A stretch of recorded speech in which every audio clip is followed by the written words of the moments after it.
Hi, I'm Paul Battaglia. Welcome to Section 3.6, Nonlinear Models. I'm joined today by Carla and Dave. Thanks for being here. Thank you. Paul. Yeah.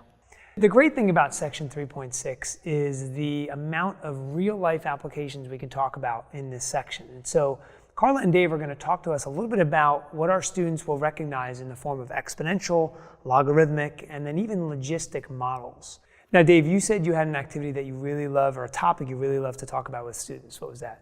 Yes. So what would happen if you were to not pay off your credit card debt? What would happen if you were to borrow $1,000 at whatever amount of interest and not pay it off? You might end up owing $10,000 on that original $1,000 debt just because of exponential functions. And another example I like bringing up to my students, which is pretty cool, is I bring up this hypothetical question.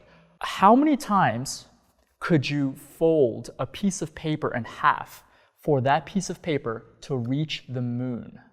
Right, and obviously in real life you wouldn't be able to do that. Yeah, and get those guesses going too. Yeah, but hypothetically, how many times could you fold a piece of paper in half, therefore doubling its thickness for it to reach the moon? Right. A lot of times students might say, oh, 10,000, 100,000, until they realize the answer is roughly 42.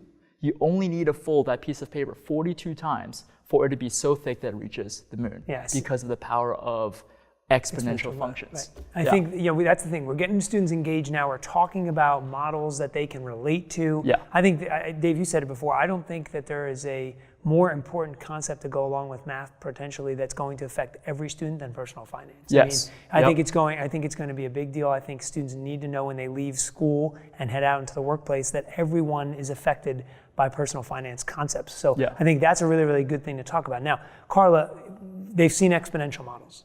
They've seen logarithmic models, right? But there's one other model that I know you like students to recognize because, again, they start to make assumptions and we want to kind of steer them away from those, right? Why don't you go ahead and tell us about that? So, thank you. The logistic model is what I like to work on. And we have a thing at our school where at some point your units should be across the curriculum and you want to, see what the English people are doing and the history people are doing. So this one is perfect because I go to the history department and we kind of, together, my students, we gather information, data on populations. Sure, okay. So from, cities way back, 18, whatever, we'll throw in some Civil War stuff and we'll see how they exponentially started to grow and grow and like how far could they go. But they see that you can only go so far after a while. A logistic model would be where, it caps off and that's it and they get it. And the history kids understand the math model and vice versa. So it's pretty effective, I think. Yeah, I think these are things you're looking to do as you work through this section and you look at some of the examples. Obviously, you can feel free to use the examples in the textbook, but like Carla just said, feel free to walk down the hall and consult with your colleagues. There may be some other things that you can do to really get your students engaged, particularly wherever you may be demographically and wherever you might be in your year. So feel free to use that as well. I hope these tips have been helpful for you. Good luck with Section 3.6.